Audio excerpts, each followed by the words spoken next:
நல்லவை கற்க அல்லவை விலகும், நல்லவை நன்மையை தருபவை, அல்லவை தீமையை தருபவை. பித்தளை பாத்திரம் தினமும் நம்ம விளக்கணும், அப்படியே கழுவணும் தினமும். அதுவும் சும்மா கழுவக்கூடாது, புளி அல்லது எலுமிச்சம்பழம் போட்டு நல்லா கழுவணும். அதுதான் டூல், அதை கழுவுறதுக்கு.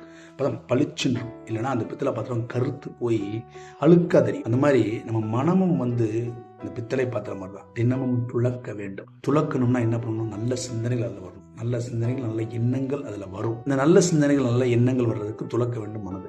எப்படி துளக்க வேண்டும்? எப்படி அந்த பித்தளை பாத்திரத்துக்கு எலுமிச்சம்பழமும் புளியும் டூலோ பளிச்சு நினைச்சுக்கிறதுக்கு இங்கு கற்பவை தான். நல்லவை கற்க அல்லவை விலகும். நம் கற்றல் தான், நம் புத்தக வாசிப்பு தான் நமக்கான சிந்தனைகளை தூண்டும். அதன் மூலம் நல்ல எண்ணங்கள் வரும். ஒருத்தர் தான், அவனுக்கு நல்ல எண்ணங்கள் வருது, ஆனால் கொஞ்ச நேரத்தில் அது நெகட்டிவிட்டியா தீய எண்ணங்களாவோ எதிர்மறை எண்ணங்களோ மாறிடுது. ரொம்ப குழம்பிட்டான். உடனே தன்னோட தமிழையாட்ட போனான். எதனாலும் தமிழையாட்டா போவான். தமிழையா தான் அவருக்கு வழிகாட்டி வாழ்க்கையில். ஏன் எனக்கு நல்ல எண்ணங்கள் வருது, ஆனால் கொஞ்ச நேரத்தில் அது நெகட்டிவிட்டியா தீய எண்ணங்களாக மாறிது, நான் என்ன பண்ணுறது அப்படின்னு கேட்குறான். தமிழையா கிச்சனை கூட்டு போகிறார், டீ போடுறாரு. நம்ம 2 டீ சாப்பிட்டு அவனுக்கு சேர்த்து டீ போடுறாரு. பெரிய கோப்பை முழுக்க டீ போடுறாரு. போட்டுட்டு 2 கோப்பை, ஒரு கோப்பை ஏற்கனவே டீ இருக்கக்கூடிய ஒரு அழுக்கு கோப்பை, டீ கொஞ்சம் இருக்குது, அழுக்காக இருக்கும், கழுவவே இல்லை. இன்னொன்று பளிச்சுன்னு ஒரு கிளாஸ், புது கிளாஸ். இப்போ அவன்கிட்ட சொல்கிறார், இந்த புது டீ பண்ண டீயை ஊற்று, அந்த அழுக்கு கோப்பையில் ஊற்றுன்றார்.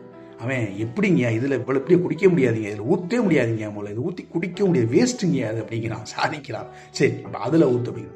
அந்த புது குப்பையில் அந்த உள்ள ஃபுல்லாக ஊற்றுறான். இதை குடிக்கலாமே. அந்த மாதிரி தான் உன் மனம் என்ற அந்த கோப்பையில் ஏற்கனவே மாசு, குப்பை, அழுக்கு எல்லாம் இருக்குது, தீயெண்ணங்கள் இருக்குது. அதில் நீ என்னதான் நல்ல எண்ணங்களை போட்டாலும் அதுவும் அப்படி தான் மாறும். ஸோ அந்த முதல்ல கோப்பையை கழுவ வேண்டும், துளக்க வேண்டும். அதுக்கு நல்ல சிந்தனைகள் நல்ல எண்ணங்கள் வர வேண்டும். அந்த நல்ல சிந்தனைகள் எண்ணங்கள் வர வாசிக்க வேண்டும். புத்தக வாசிப்பு தான் உனக்கான சிந்தனையை கொடுக்கும். நம்மளோட முன்னோர்கள், ஞானிகள், மகான்கள் எல்லாம் நமக்கு சிந்தனைகள் எண்ணங்கள் பூரம் நிறைய கொட்டி கிடக்கின்றன. அதை பூரா நீ படிக்கணும். அப்போதான் உனக்கான நல்ல சிந்தனைகள் நல்ல எண்ணங்கள் வரும் அப்படின்றார். இந்த உலகம் இன்னாதது தான். இன்னாததுன்னு சொன்னால் துன்பம் நிறைந்தது. அதில் இன்பத்தை மட்டும் எடுத்துக்கொள்ள வேண்டும். மண்ணும் சர்க்கரையும் கலந்திருக்கக்கூடிய இடத்தில் மண்ணை நிராகரித்து விட்டு அந்த சர்க்கரையை மட்டும் எடுத்துக்கொள்ளும் ஏதும். அப்படி கெட்டதை விலக்கிவிட்டு நல்லதை மட்டுமே எடுத்துக்கொள்ள வேண்டும். அந்த பக்குவத்திற்கு உனக்கு நல்ல சிந்தனைகள் நல்ல எண்ணங்கள் வர வேண்டும். அதற்கு நீ தொடர்ந்து வாசிக்க வேண்டும். நல்லவை கற்க அல்லவை விலகும். உனக்கு உடல் ஆரோக்கியம் கிடைக்கும்.